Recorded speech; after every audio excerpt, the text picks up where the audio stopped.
If you're in a medium to large environment, you may have heard of this concept of single sign-on, and it just makes sense. If you have so many different resources that you need access to, it'd be a lot easier if we could just authenticate one time and we would have access to everything that's out there.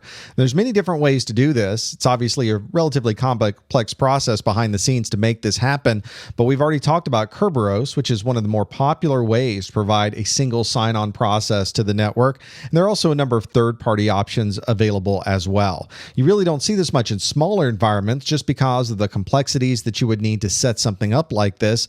And by the way, how many different things do you really have to log into? How much time are you really spending having to do that in a smaller environment? Obviously, the cloud itself, and as we're using more and more services that are in more and more places anywhere over the internet, this is becoming increasingly a little bit more of a problem even in smaller organizations. So still an important concept we need to keep in mind regardless of what size organization you might be. Kerberos is a very common way to do single sign-on. You've got ticket granting services, you're getting the ticket, you authenticate one time, and then you're done. Everything else really happens behind the scenes. You don't have to worry too much about where those tickets are going and all of the things that are happening with encryption behind the scenes. It's invisible to you as an end user. And it's simple. You just put in your username and password and you're finished. Every time you connect to a printer, every time you need to map a drive, it doesn't ask you or reprompt you for usernames and passwords unless, of course, you don't really have access into those resources, and you might be asked for additional authentication to be able to do that. Now, this is just Kerberos-ish, but of course, you're going to have to make sure that everything you're doing is doing Kerberos. If you need to gain access to a system that's not Kerberos friendly, maybe you're logging into a service that you use across the web.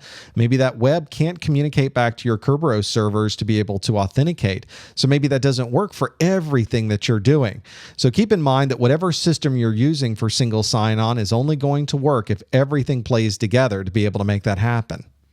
Software as a service has really changed the way that we use applications and obviously creates some complexities in dealing with single sign-on. So you've got these web services that might be on Amazon. It might be a web conferencing system. It might be a location where we're storing data to be able to recover that later. Each one of those individual systems are different companies. They're different databases. It's a different login process. So to be able to consolidate and use those things with a single log-on and a single sign-on becomes a little bit more complicated. To help address this need that many organizations have to verify and reliably authenticate people into all of these different services automatically, there are a number of third-party companies and pieces of software that you can find out there. One example of this is OneLogin. They have a catalog of over 1,500 applications that they can do single sign-on with. They can even use multi-factor authentication with the single sign-on process. If you want to read a little more about it, it's at onelogin.com. It's an interesting technology in itself. As organizations have so many people that are using so many applications in so many different places, the single sign-on capability becomes even more important for the security of your organization.